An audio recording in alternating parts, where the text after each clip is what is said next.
You're trying to give the young people something that will help them, yet you don't know exactly what it ought to be.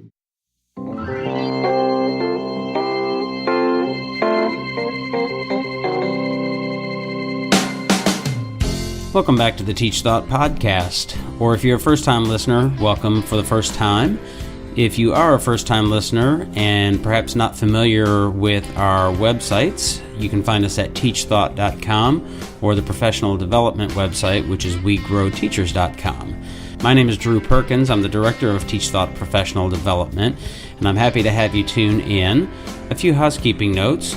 We have updated our professional development website and are continually tweaking our main TeachThought.com website, so hopefully those sites are easier and more helpful for you. Also, excited to announce our TeachThought PBL Grow 19 event. Pre-registration is open. We'll be hosting that again in downtown Louisville, Kentucky at the Fraser History Museum. The dates we have planned are July 16th through 19th, and lots of details forthcoming. If you'd like to save your seat, because it is limited to 70 participants, go ahead and jump on over to wegrowteachers.com/grow19, and you can submit your email address and name, and we'll email you as soon as official registration opens, and of course your seat will be saved. We're also tentatively planning some other events in other locations in an effort to help teachers and educators around the world. So keep an eye out for those. You can sign up for our newsletters, email newsletters, and of course always keep an eye on wegrowteachers.com. Don't forget also, it's really helpful to leave reviews and share the podcast and links and social media pieces so that we can widen our audience and continue to have great guests and continue to have even better guests. So we appreciate any of those shares and likes. And if you have questions or comments, please feel free to email me at drew@teachthought.com.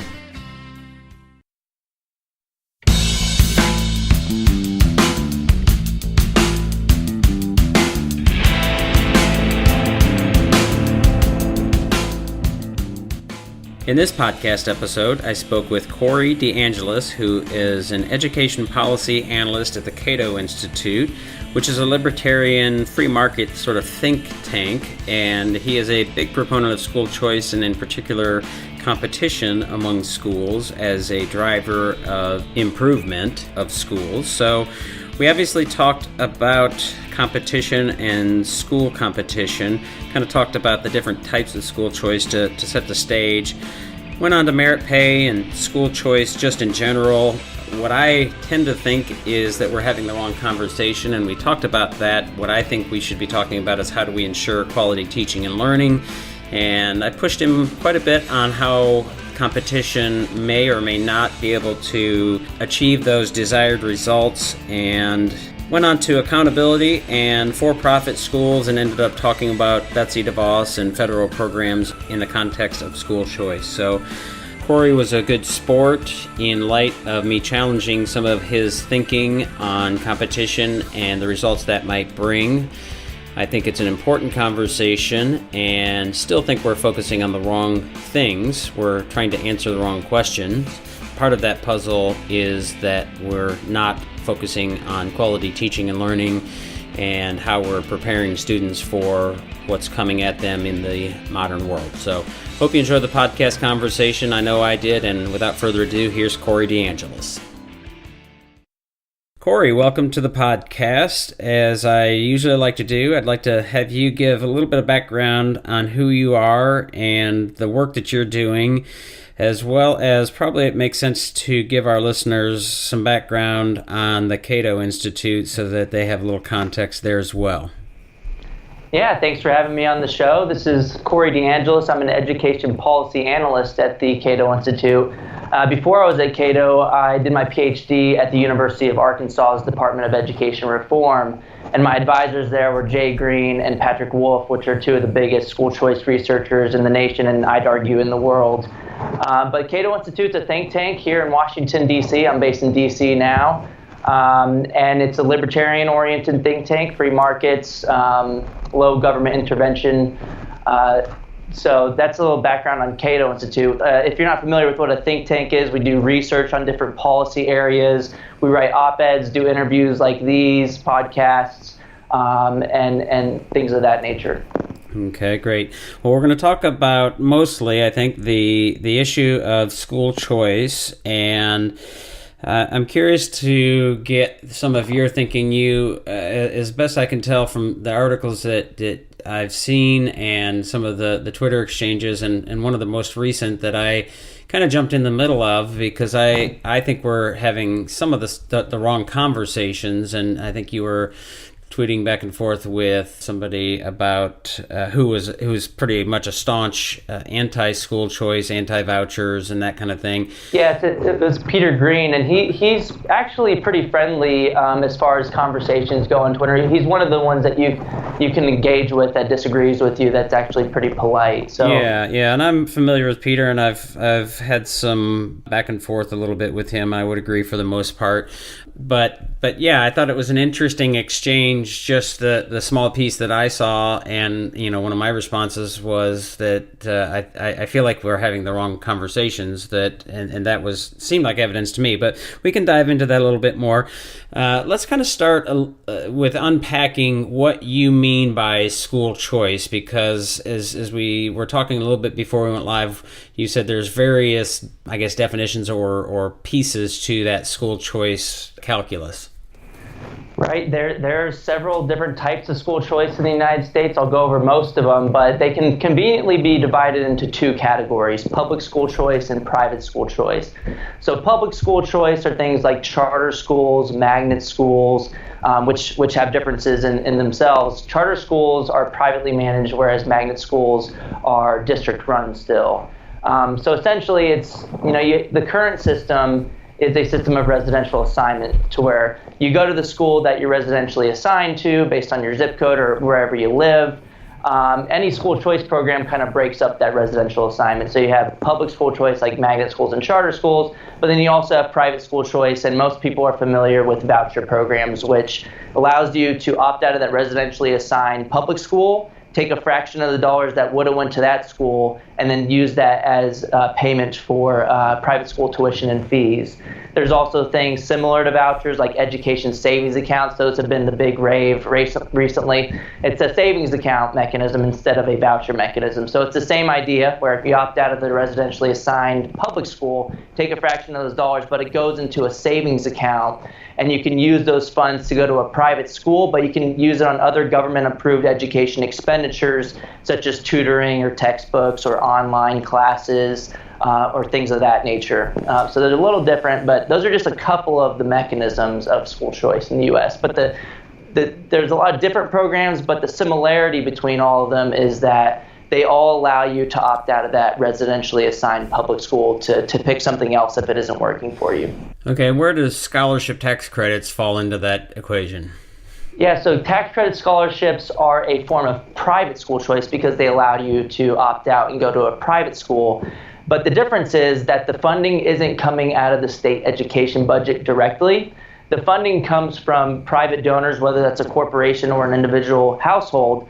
They donate some amount of funding to a scholarship granting organization, and they get a tax deduction or tax credit for that donation. So that gives them an incentive to give some more money into the education system.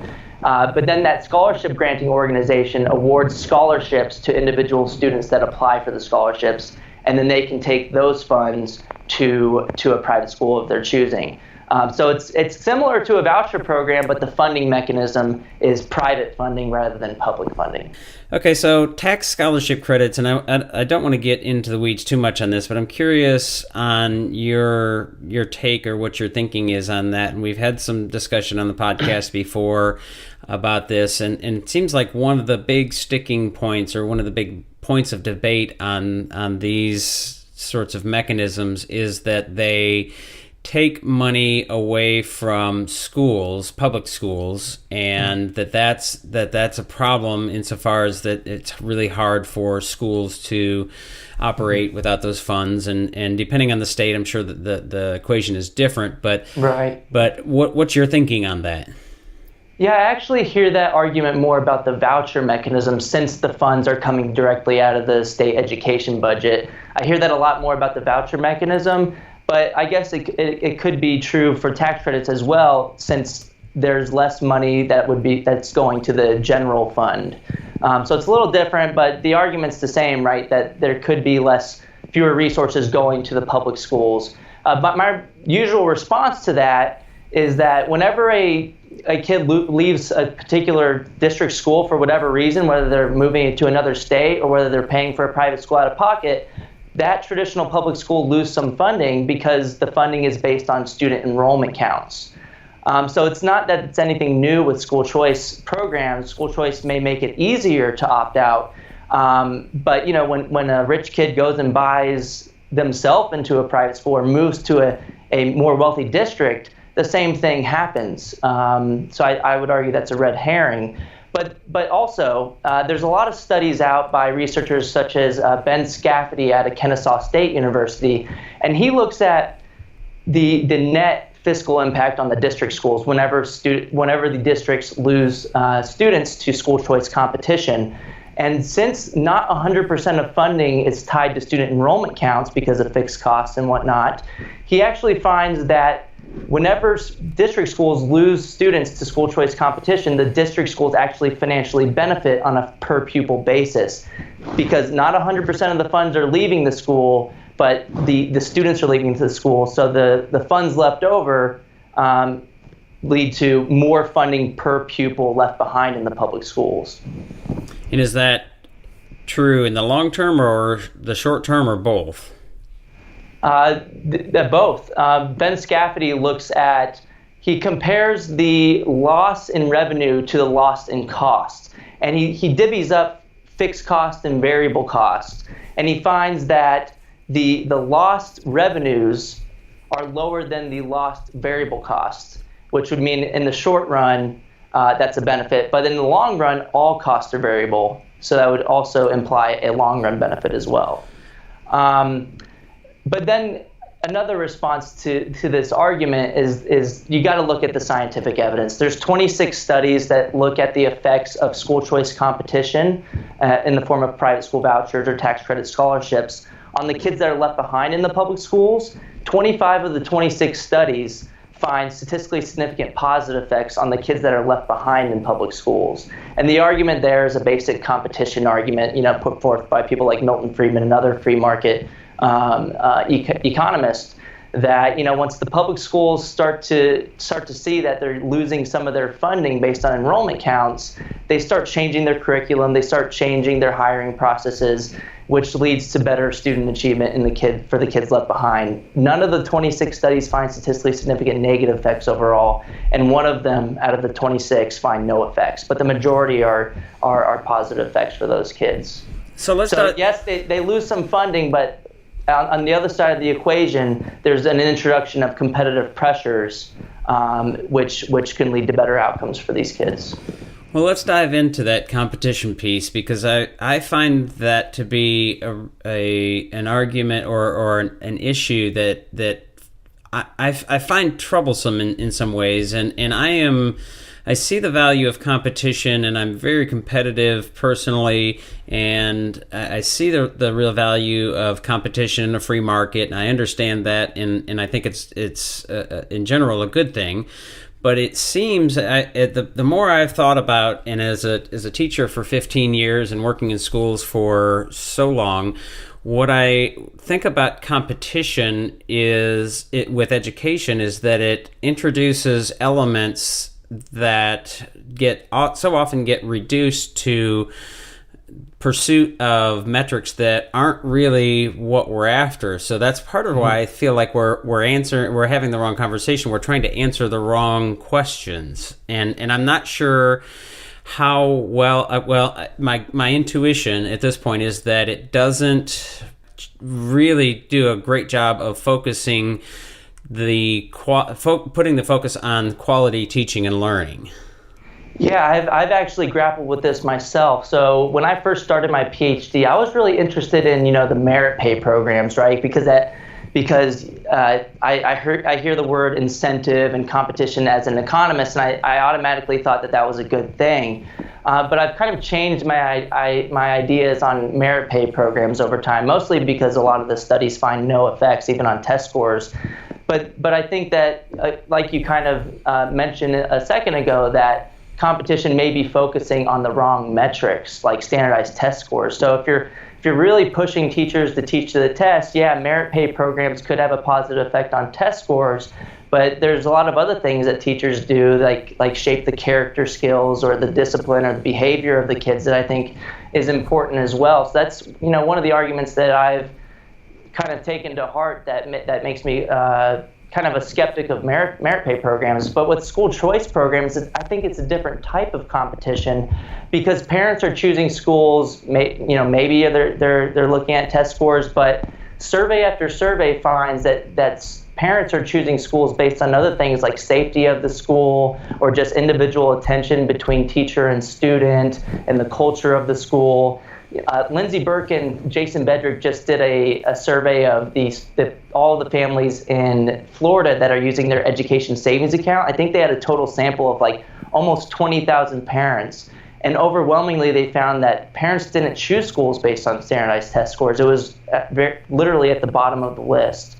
So I think that's an argument for school choice, that competition could make you focus on metrics that aren't all that important in the traditional in the public school sector, with stuff like merit pay programs. But I think with school choice, it allows schools to compete on a variety of metrics, because parents are choosing based on a variety of different things. Well, I recognize, and I'm actually, in general, a proponent of school choice, and I've exercised that right. So my daughters attend a public school that is in an adjacent district, and of course, it's a little bit different than what we're talking about, because they have a reciprocal agreement, and to best of my knowledge, there's not any sort of loss of revenue or income based on kids going here or kids going there. And one of the things that one of the main reasons that I've exercised that right and that choice in my case is because of a different philosophy of the leadership in the school that we chose to go to. Not to say that the school the district in which we reside is bad, but there's a little bit more of a philosophy towards accountability, test scores, and those kinds of metrics. And I guess one of the things that I hear what you're saying is that you're citing some research that parents put those metrics of test scores and standardized test scores at a very low level, but that doesn't jive with what I feel like gets the most attention. And maybe it's because those other things are hard to quantify. I mean, they don't put school culture or maybe safety gets in some of those things, but in the newspaper or in the media, I mean, you go to U.S. News or I forget what is Great Schools, and the metrics by which they're reporting the best schools are usually geared towards test scores.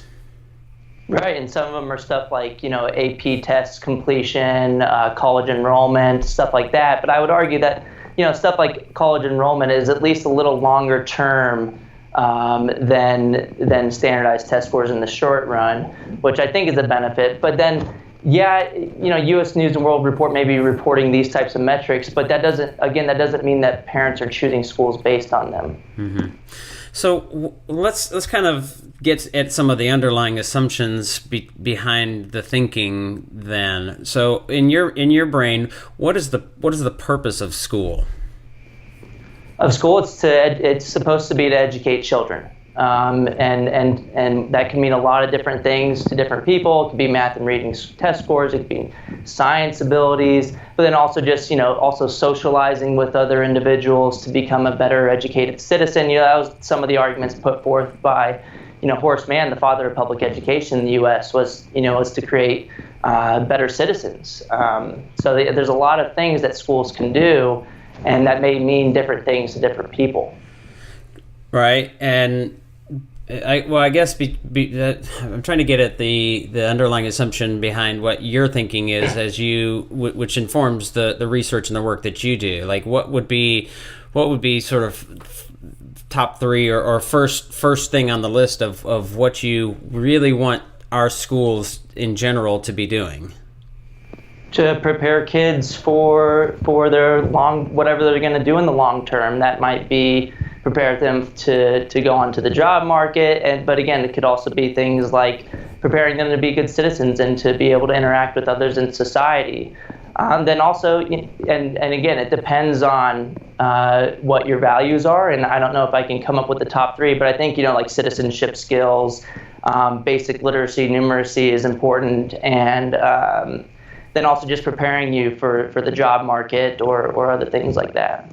So, right, and so we would kind of call that, preparing learners for the modern world. And do you feel like that's changed since you were in school, or is that very similar?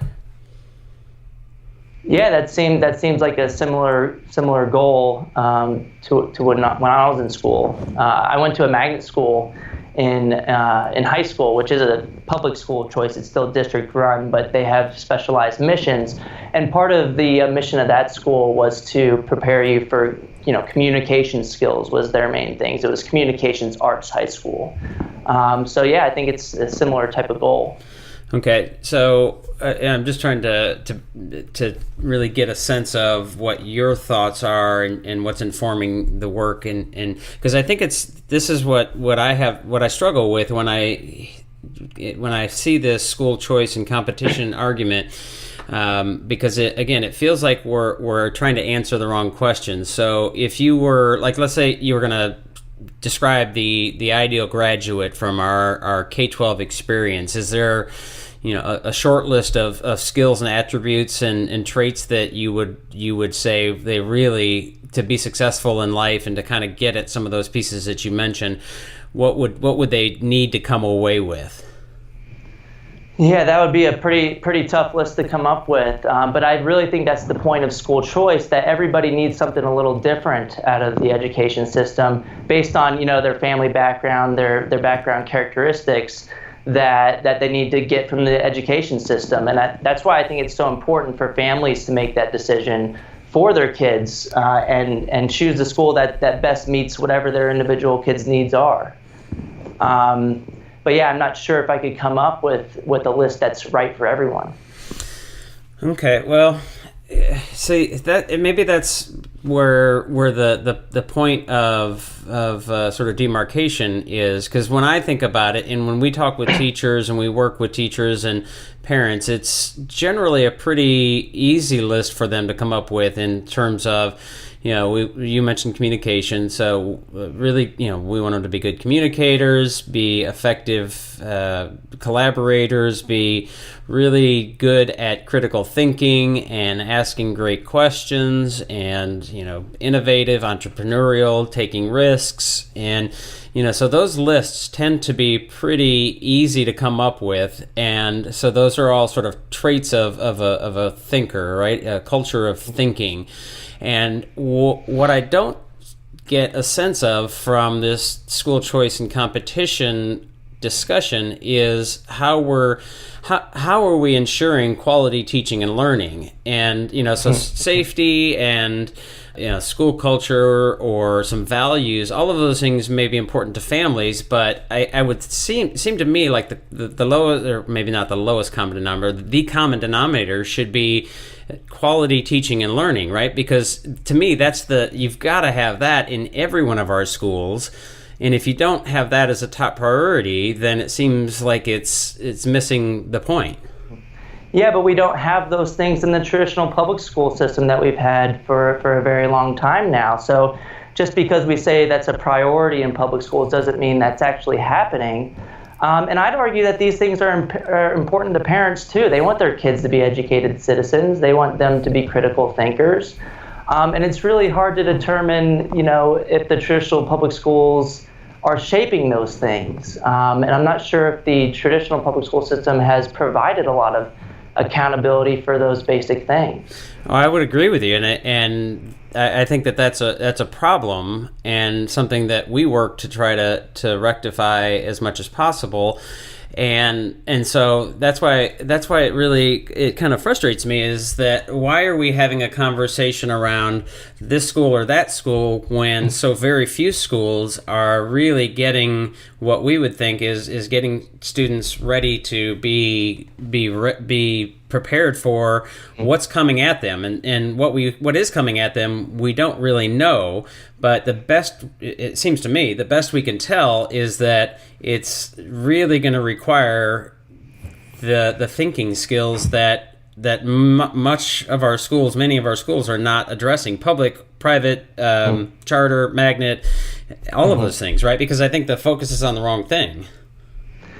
Yeah, and the basic argument for school choice is that we haven't gotten those things in the traditional system because of this residential assignment idea. And I talked about this in the tweet that you responded to, but it's about monopoly power. That in any industry, economists know that if there's strong monopoly power, if you know that you can hold your customers captive, the quality levels tend to go down while costs go up. And that's what we've seen in the U.S. The costs have gone up dramatically, and there's not a lot of meaningful improvement in outcomes. And I know mostly that evidence is based on standardized test scores, which is not very helpful. But based on the evidence that we have, we're seeing costs go up and we're not seeing improvements in outcomes. And I think it's because of competitive pressures. If you don't have a strong incentive to spend the money wisely, on instruction, on teachers, and you start spending it on administrative support staff and stuff like that, then your outcomes should remain stagnant. That's true in any industry. Just imagine if you were residentially assigned to your nearest restaurant. I don't think the restaurant would do a good job because they would know that you'd still have to pay them. And pay for another restaurant if you wanted to opt out. And that's essentially what we have in the education system.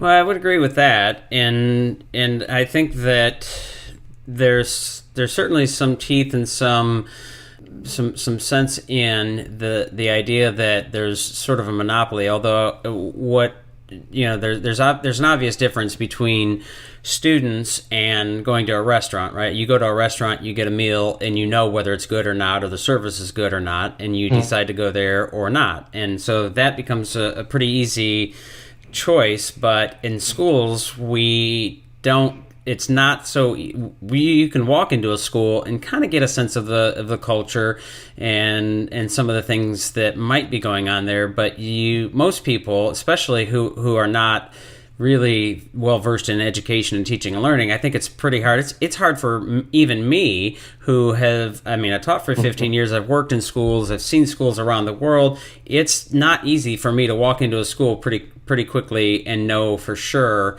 really if what kind of great work is going on there. So thinking about that from a parent perspective, and how little parents really do their due diligence in figuring out what schools are best for them. Again, sort of reducing it to reputation or grades or test scores or whatever, right? So it feels like it breaks down in that sense, and so I'm trying to figure out how competition is inherently going to lead or make it more likely that we're going to have quality teaching and learning, because to me that's what we should be talking about. And if we're not talking about that and using that as a major lens, then the conversation seems almost moot, right? It's like, well, this is a different choice, but it's maybe not a better choice. Yeah, so this is the essential information asymmetry argument that's put forth by some economists. But, heuristics, learning about what has been said about a school is important information, and it accumulates after a ton of people have experienced the school. You can kind of tell whether a school is a good school or a bad school. You can tell if a school is not safe, for example. That's one of the easier ones. And parents and students can kind of gauge their satisfaction with the school, just like you can gauge your satisfaction with a restaurant.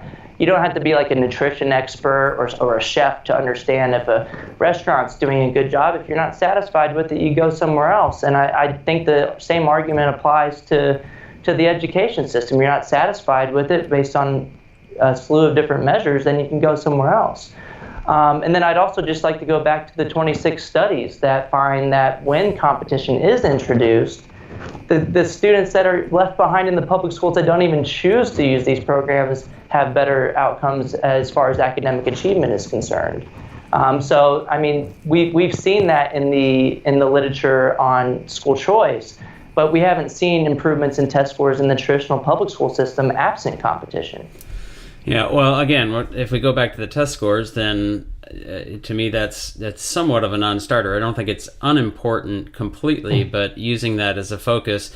And again, I recognize that I think I have some differences in how I think about teaching and learning and education than probably most of the mainstream and folks. I mean, I literally do not pay much attention to the scores and grades that my kids get. I'm much more interested in them learning and showing thinking and questioning and things like that. So it really, you know, when I can imagine, I really think about if I were a principal of a school trying to turn a school around, and one of the measures of my success in a school choice environment is that kids are either staying or leaving. As they leave and that funding goes away, I would find that it seems to me like that would make it harder for me to improve that school. And does that make sense to you, or is that not? Is there something else that I'm missing? I think it would give you an incentive to improve the school, if nothing else. Then you know, absent choice. If your customers are captive, the children and the families have to stay in the traditional public schools. You might not even know that you're doing a bad job based on X, Y, or Z. You may think that everybody's just happy because they're not leaving. But when faced with competition and choice, then you can start to think about, okay, I'm losing students. What do I need to do to make things better, to make them more satisfied? I think that would at least give them an incentive to improve. And, you know, I'm not sure if your state has this, but in other states, like I used to live in Arkansas, when they would lose students, they'd actually get declining enrollment funding. So they'd get extra funding to kind of help with that transitionary period. I'm not sure if Kentucky has that. But I know there's a number of states that have stuff like that to make the transition a little bit easier. And just to, you know, relate this to other industries. Let's say you're in Walmart and you don't like Walmart's groceries and you want to go to another store for whatever reason. You get to take 100% of your funding with you to that new store. And Walmart doesn't get to say, hey, we got to keep the lights on, we got to keep the air going. And they don't get to keep 20 to 30% of the funding. But that's what we have in the traditional public school system. So just like Ben Scafferty has found in his reports, the public schools, you can argue, actually financially benefit when they lose kids to competition because they don't lose 100% of the funding. And so they have, you know, more money per pupil left behind, and that could actually be a financial benefit for those principals trying to figure out what to do differently. Yeah, well, is there any sort of idea or sense that you have or that you've seen where it has worked or not worked as well, as far as how often or how quickly students might leave or come to a school? Because it seems like that constant churn and moving of kids might be more problematic if it was done very quickly. Is it like once a year, or is that something that has been looked at deeply? When they're proposing these programs in the U.S., they usually have a cap of, let's say, you can't lose more than 1% of students. And then they put into the bill to increase that cap if you meet the cap the previous year, to kind of, you know, protect the traditional public schools from, you know, excessive churn and excessive costs dealing with transitions. But previous research in, you know, places like DC and Milwaukee have found that out of the eligible population, so even if, you know, only 1% is eligible, only 1 to 5% will use the school choice program in the first year. Then it grows at a constant, you know, 1% each year after that. So even out of the eligible population, it doesn't seem to be a huge influx of people to private schools. And I think it's because, you know, a lot of people are satisfied with their public schools, and transitioning schools is pretty costly. We've seen mostly that it's for the least advantaged, kids that are just not being served well by the traditional public schools that use these programs. In Milwaukee, for example, when they first started the program in 1990, so this is the longest standing voucher program in the U.S., modern day voucher program. There's actually some other ones in Maine and Vermont that started in the 1800s, but they're a little different. But in Milwaukee, they started in 1990, and it was only about, I want to say 1% to 2% of the population was using the program in the first year. But almost 3 decades later, about 1 in every 4 students, about 25% of students are using that program. So it has gotten, the program has grown a lot, but it's been over 30 years.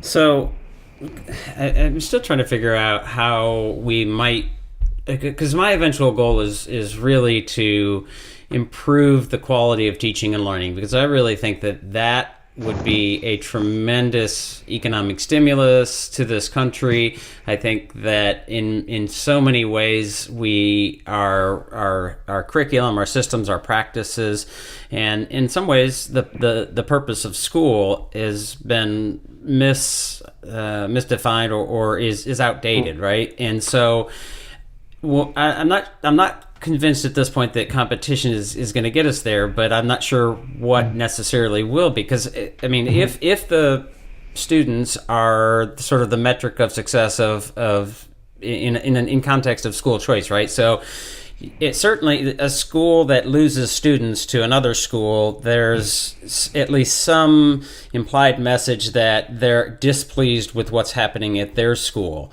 But how do we know that they're really well informed on what their students and learners and kids need for the future? Right, we don't have perfect information about whether that was a good move or a bad move, but we do know that the parents chose that new school for whatever reason.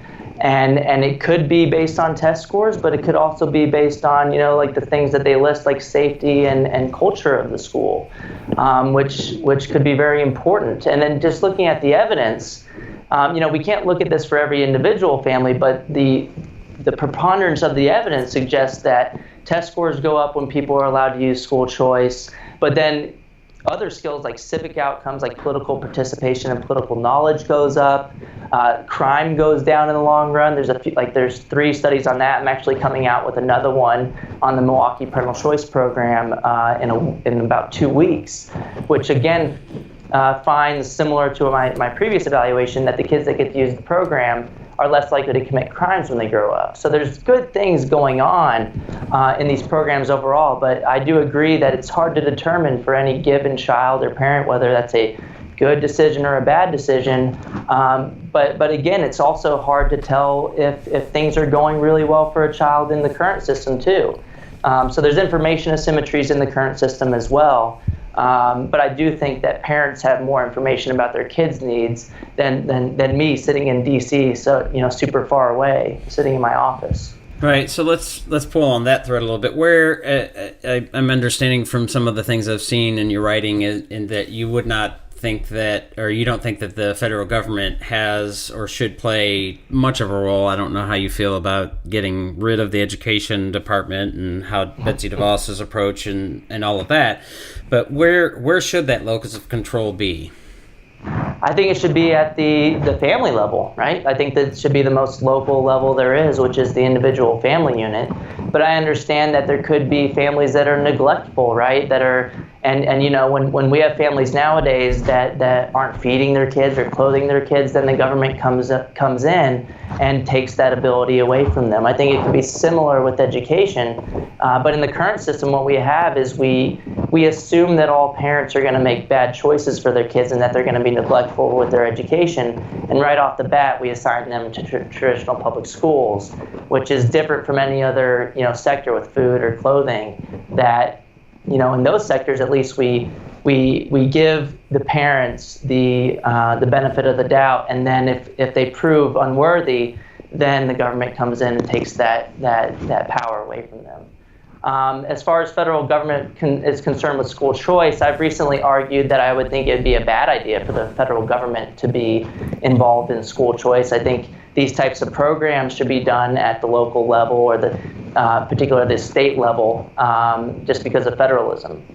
And I think, because the federal government may come up with a program that's not a good program at the federal level, and then it's kind of hard to get away from that because you can't even move states to get away from a bad federal program. Yeah, so one of the things that I have said for at least a few years is that I think one of the biggest change agents that we are missing in this equation is actually parents, because I don't know how you think about or feel about policymakers, legislators, and their understanding of what good teaching and learning looks like and what our schools might actually look like. But it's my intuition is that it's not particularly favorable, that it tends to be a fairly traditional approach, and because it's easy to use test scores and those metrics, that's what tends to be focused on. And I might be wrong on that, but my intuition is that policymakers and legislators don't have any real sense in most cases of what school could and should look like. And so the real decision makers, and I would agree with you, are the parents, and I would say in large part the same there, right? So I think that if parents and if our voters really understood what school could and should look like, then they would absolutely pressure policymakers either with lobbying efforts or with votes or both or other mechanisms to really put more emphasis on changing our schools, and not some schools but all schools, and I just think that that's a missing piece, and I don't know how we get that. I don't know how we get our parents and people in this country. I mean, people say, oh, we value education, but they value it in the way that it feels like on a surface level. There's not much attention paid to really looking at what schools are doing other than from very surface level metrics. Does that make sense? Yeah, I actually agree with you here. But I think part of the problem is that parents know that if they go complain to their school board, there's nothing really in place to where the school board might tell the schools, like, hey, we have these parents complaining about X, Y, or Z, but there's no legitimate source of accountability to where the traditional public schools have to change anything. So they can be hearing a bunch of stuff, like take the restaurant example. I don't like your food. It's cold every time it comes out. But if the restaurant knows that you're stuck there, they don't really have to change anything. So I think it's a matter of incentives. And if you've gone and complained to the school board before and nothing happened, you may become tired over time. You have your own job that you have to do and stuff like that. And it could be that they're just becoming worn out because they don't see that their actions are going to change anything. Whereas with school choice, if you know that you have the power to actually make an education decision, the parents actually start to gather more information about education. There's a couple of studies on this. One is by a Cornell researcher, Lovenheim, and his co-author, Walsh. This was published in 2018 in a pretty good education journal. But they found that when school choice was introduced, information gathering started to increase on parents. And it kind of goes along with this theory that once you're given the power to make decisions, you start becoming better informed consumers. And I just don't see that in the traditional public schools, that if you don't think anything's going to happen, they kind of just shrug their shoulders and look at just what's given to them. Yeah, and that makes sense to me, and I certainly understand that. But I also wonder how.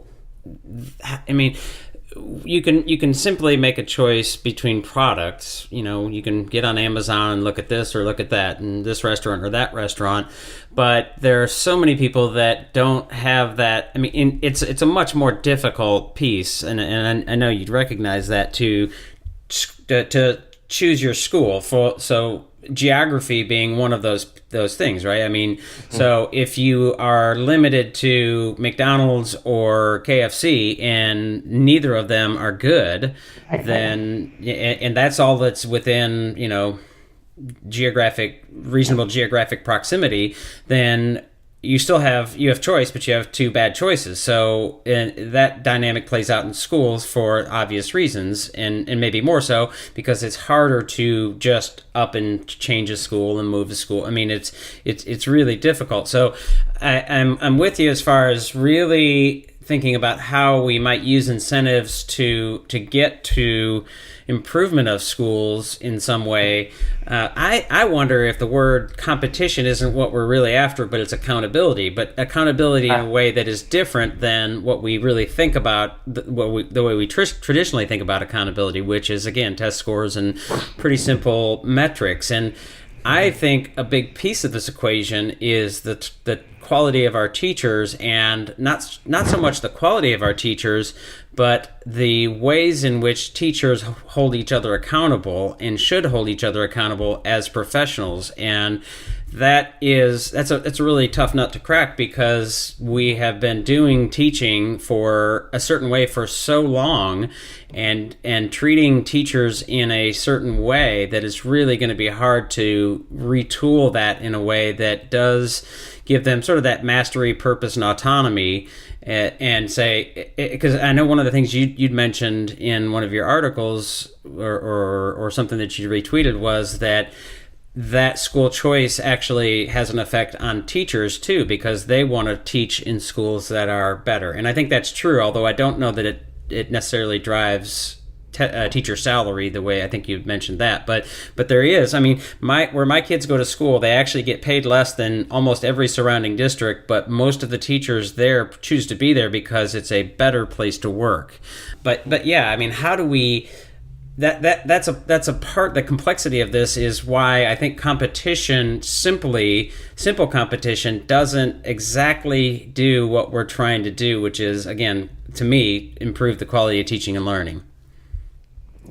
Yeah, I mean, I would just go back to the studies again. It does find that the preponderance of the evidence does find that competition does lead to better outcomes on a lot of different types of outcomes: test scores, civic outcomes, character outcomes, safety. But you touched on a lot of different things. You touched on information asymmetries, that it's a little more difficult to pick a school than it is a restaurant. I'd argue, yes, that's true, but these types of arguments can be made about anything. I can say that, well, how do people pick restaurants? They're not chefs, they're not nutrition experts. How do people pick where to get their oil changed? Because, I've never changed my oil, I'm not a mechanic, but we still have ways of figuring out what's a high quality mechanic, where's a good place to get food, because of these, we have rating systems, we rely on opinions of other experts, and I think we could do the same thing with education. They're not this exact same types of services, but I think we can gather information like we do in other areas. I think it's just, we haven't made these decisions in the current system, so I think it may seem a little more scary than with restaurants or with mechanics. But if we were always assigned to restaurants, people would be making the same arguments. They'd say, how in the heck can people choose restaurants? There's no way. They don't know the calories and everything. They don't know the macros of or how this leads to higher or lower BMI. They don't know how it was prepared. I think we'd have the same kind of arguments, and same thing with car dealers and stuff like that. But as far as the teacher salaries evidence, there are only 5 studies on this, so this is a limited area. I think more studies need to be done on this. But when areas or district schools are threatened with school choice competition, or if they actually get school choice competition, whether that's through charter schools or voucher programs, the traditional public school salaries go up. And this is a monopsony argument in economics. It's the opposite of monopoly. In monopoly, there's one seller. In monopsony, there's one buyer of the product. So this is mostly talked about in labor markets. And the argument here put forth by the authors of these 5 studies is that in the public school sector, there's essentially one big employer of labor for educators. If you want to be a K-12 teacher, 90% of the market is you go to the traditional public school and you have to take all the regulations that come along with that, maybe a diminished amount of autonomy, maybe whatever the salary schedule says, that's what you get. But when private school choice competition or charter school competition is introduced, the traditional public schools know that they need to change something. They either need to change class sizes to make it better for the teachers, or to give their teachers more autonomy or increase salaries. Those are just some of the levers that they can pull. And one of the easiest ones is to just start diverting more funds towards teacher salaries. And I will say all 5 of these studies find that when that competition is introduced for the employers of the teachers in the public school salaries actually go up. With that, though, I will also say that on average, private school teacher salaries and charter school teacher salaries tend to be lower than the traditional public school salaries, but they also do tend to come with more autonomy. So these studies are only looking at what happens in the public schools, not looking at what happens in the private schools or the charter schools.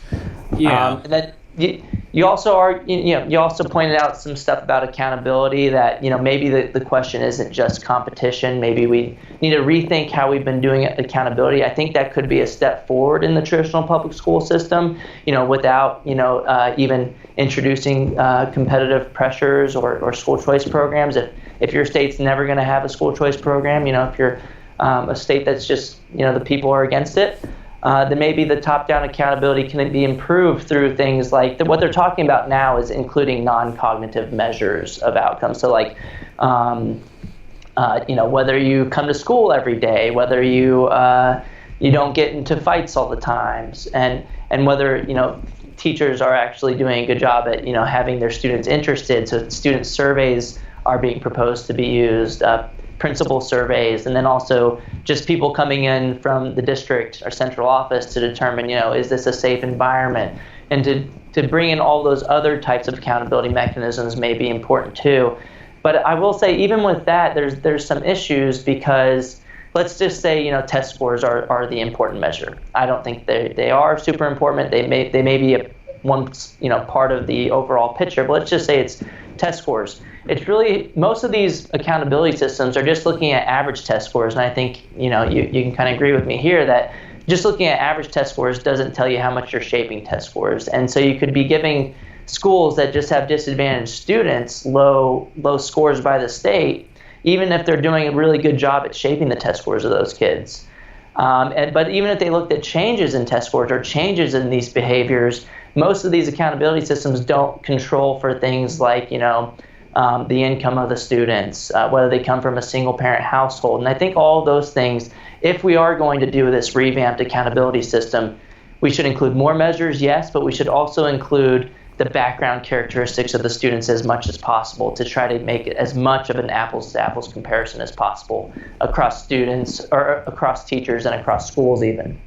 Yeah, well, I would actually take that a step further. You talk about accountability and how that looks with public schools, but I would actually think that it makes sense to do it with all schools. So when I think about whether it's federal or state or wherever that locus of control is, and if you want to talk about parents again, that parents should demand, and they don't, because I think they don't understand it, and I think policymakers don't understand it, and it's also very messy. It's hard to do. It's not as easy as the simple things that are like the metrics, but that we should demand that every school, whether it's a private school, a public school, but I mean, if we value and say that kids getting a great education is really important to the furthering of our democracy. I mean, you mentioned being citizen, that kind of thing.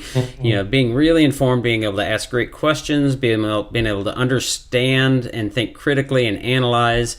That should be an absolute, whether it's an absolute right or, I mean, that is a non-negotiable, right? And so how we get there is that's the devil in the details, right? And that's a really hard thing to do. But the complexity of schools and teacher pay and teacher quality and parents and what our kids coming ready to learn and the geography and all of those things that make it such a complex piece and problem that's why I really struggle seeing how competition will necessarily. I mean, I think there's certainly some good points, and again, I'm a school choice advocate, and I've seen, to your point, I've seen where a school that we have worked with, and I won't name them, but they several years ago said, it was a school in Kentucky, and charter school legislation was on the horizon and is still sort of being bandied about and politicized and all of that. But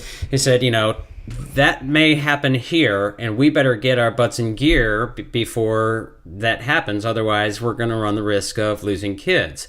Now, it hasn't happened there, and one of the things it's a rural school, which actually. That's one of the things I'm curious about. Have you seen this to be, the school choice and especially competition? Have you seen it to be better, better results in urban or suburban or rural? Is there a difference? Yeah, most of these studies are based in urban environments. I will say 44 out of the 50 states and DC has charter schools enacted as far as being legal.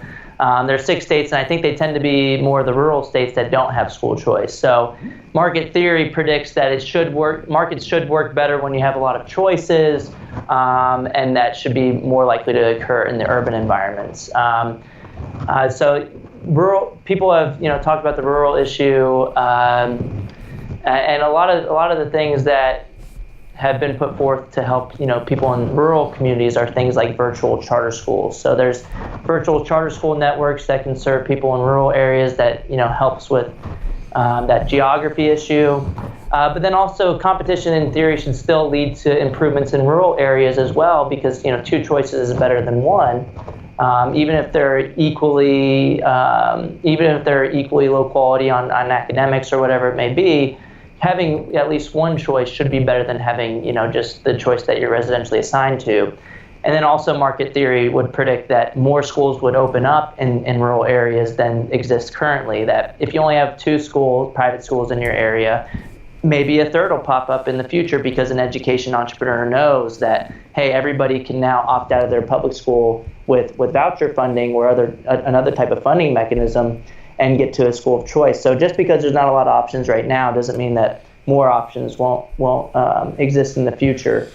Well, it's one of the things you mentioned there, and I think it's maybe I want to flag a little bit. So the idea that 2 choices is better than 1, I certainly don't argue with that in some principle, although it could be that splitting 2 choices into one, sort of like splitting 2 political candidates into one, right? It could spread those funds out and spread resources out in a way that maybe isn't as good as 1, and assuming that neither of those 2 are good choices. But one of the things, so you mentioned entrepreneurs, the idea of entrepreneurial spirit in education is something that I think is really important. I think that teachers need to think about their teaching from an entrepreneurial, not profit and that kind of thing, but really trying things and risk taking and some of those pieces, which, by the way, I think is harder to do in almost every school, and depending on the school. I mean, there are schools in which we've worked where I've literally seen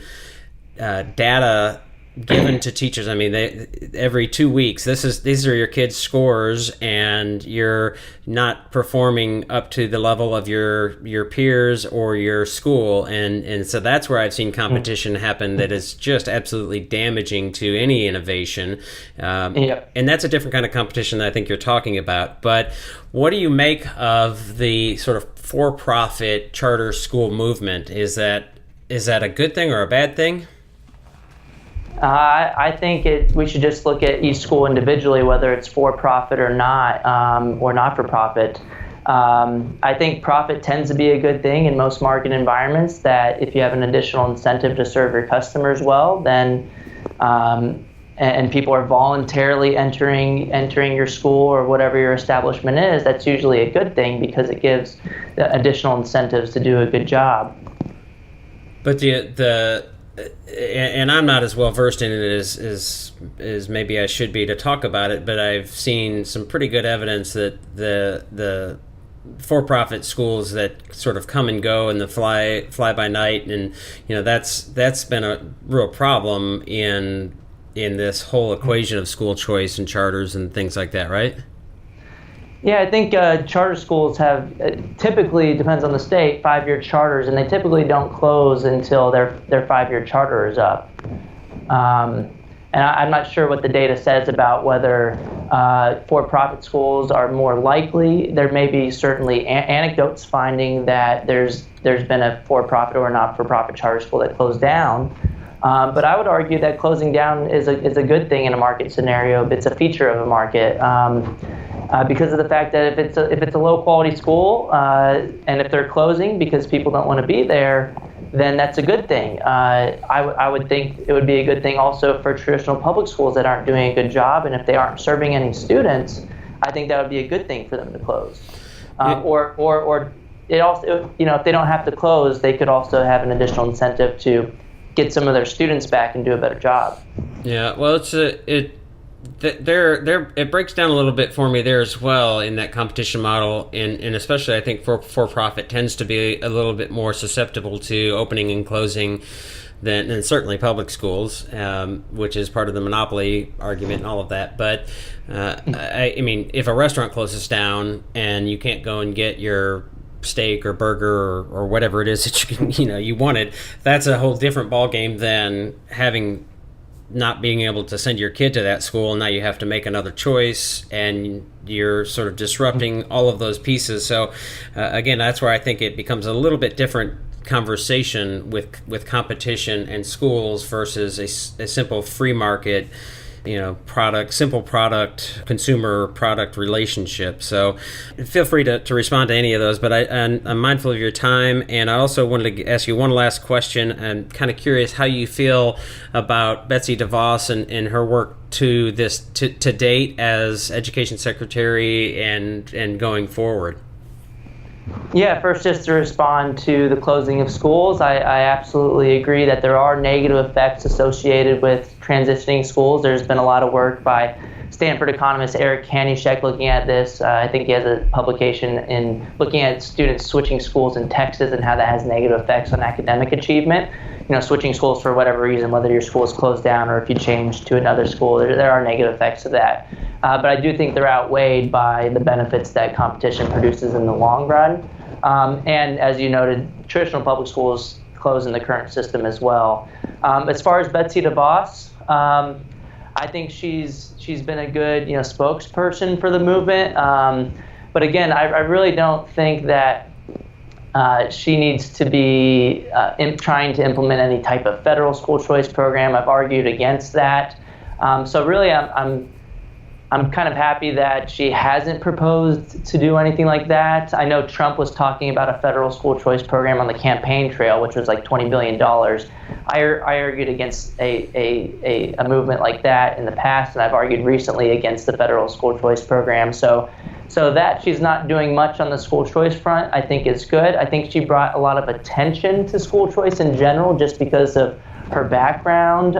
If you do like a Google Scholars search, for example, if you look at, I think it was February 2017 that she was appointed as Ed Secretary, that Google, and I'm not sure if you've done this before, the Google Trends search, if you just type in either charter schools or school choice, that is the peak period, even up until now.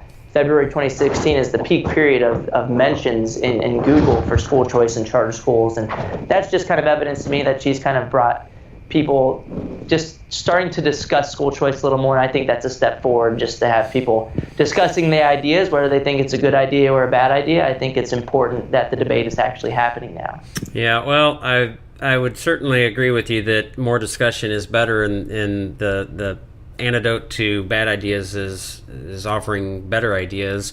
Mm-hmm. And in that spirit, I appreciate your willingness to have this discussion with me, because it can be a difficult discussion, and I'm glad we were able to talk about some wrinkles and disagreements in a way. I think that people have got to be able to do this kind of conversation, and I've said that multiple times. So with that said, I want to make sure that you can share your links and social media and places where people can yell at you on Twitter and things like that.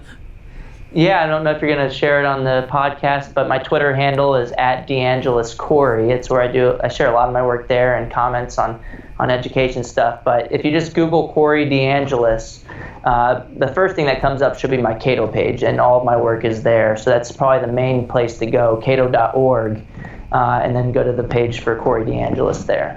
Right. Okay. Yeah, and we will put those in the show notes. So folks who are listening, depending on where it pushes, if you're listening to iTunes, I don't think the links are live there, but you can always go to wegrowteachers.com or teachthought.com and find this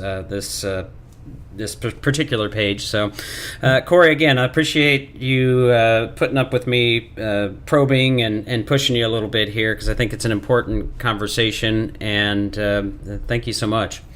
Yeah, thank you. I think it's been a very respectful interchange of ideas, and I also absolutely agree that these conversations and these disagreements need to be discussed more and more often. I think it's a net positive for everybody. That'll do it for today's podcast episode. Thanks again for tuning in. Don't forget to review us and share us on your network so we can grow our audience to better meet your needs. Also, don't forget to find us on our websites, TeachThought.com and WeGrowTeachers.com, as well as our various social media outlets.